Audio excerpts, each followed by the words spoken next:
ইমানদার মুসলমান, আমাদের হায়াতের মালিক কে? আমাদের রিজিকের মালিক কে? মুসলমান আওয়াজ করে বলতে হবে আমরা কার গোলাম। আরো জোরে বলতে হবে আমরা কার গোলাম? আমরা এক আল্লাহর গোলাম, ঠিক কিনা বলে? মুসলমান আসমান কার, জমিন কার? আল্লাহ তাআলা কোরআনুল কারীমের মধ্যে বলছেন আলা লাহুল খালকু ওয়াল আমর তাবারাকাল্লাহু রাব্বুল আলামিন। নবী আপনি মক্কার কাফেরদের সামনে বুক উঁচু করে ঘোষণা করে দেন, এই মক্কার কাফেররা শুনে রাখো, আমি মুহাম্মদ সাল্লাল্লাহু আলাইহি ওয়াসাল্লাম আল্লাহর পয়গম্বর। আমি আজ থেকে ঘোষণা করতেছি আসমান যার আইন চলবে তা, জমিন যার বিধান চলবে তা। আল্লাহর জমিনে অন্য কোনো কুফরি তন্ত্র মন্ত্র চলতে দেওয়া যাবে না, ঠিক কি?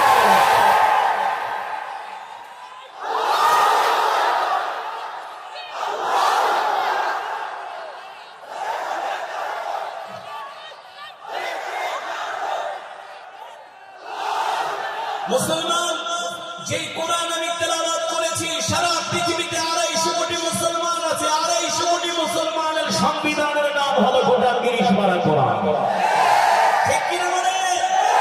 তন্ত্র মন্ত্রের বাংলাদেশ শেষ, সামনে থেকে হবে আল কোরআনের বাংলাদেশ, ঠিক আছে? বাংলার জমিনে কোনো তন্ত্র মন্ত্র চলতে দেওয়া যাবে না।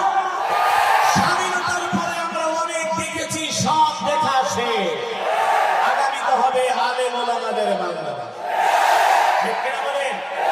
আজকে বাংলাদেশকে অস্থিতিশীল করার জন্য একদল বিতাড়িত বাংলার জমিন থেকে যারা লেজ গুটিয়ে পালিয়ে গিয়েছে, তাদের আশ্রয়ে প্রশ্রয়ে ইসকন নামক একটি জঙ্গি সন্ত্রাসী সংগঠন বাংলাদেশের একজন আইনজীবীকে হত্যা করে এই বাংলাদেশে দাঙ্গা লাগানোর সৃষ্টি করতেছে, ঠিক কিনা?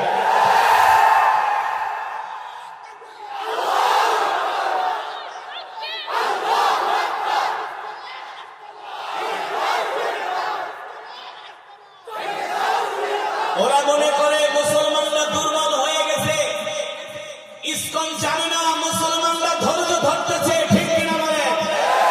মুসলমান যদি জাগ্রত হয়, ইসকন ধুতি পরার সময় পাবে না। তোমরা 16 বছর কি করেছো আমরা দেখেছি। বিএনপির গয়েশ্বর চন্দ্র রায়কে কতবার জেলে নিয়ে তার মাথা ফাটানো হয়েছে, ইসকনের কোনো বিবৃতি নাই, ঠিক কিনা বলে? ভারতের সীমান্তে হিন্দুদেরকে বিএসএফ গুলি করে, সেখানে ইসকনের কোনো প্রতিবাদ নাই।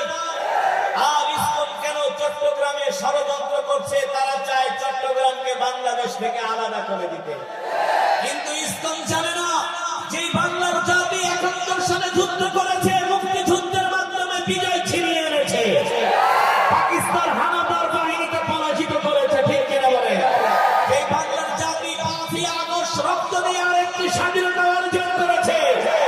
যদি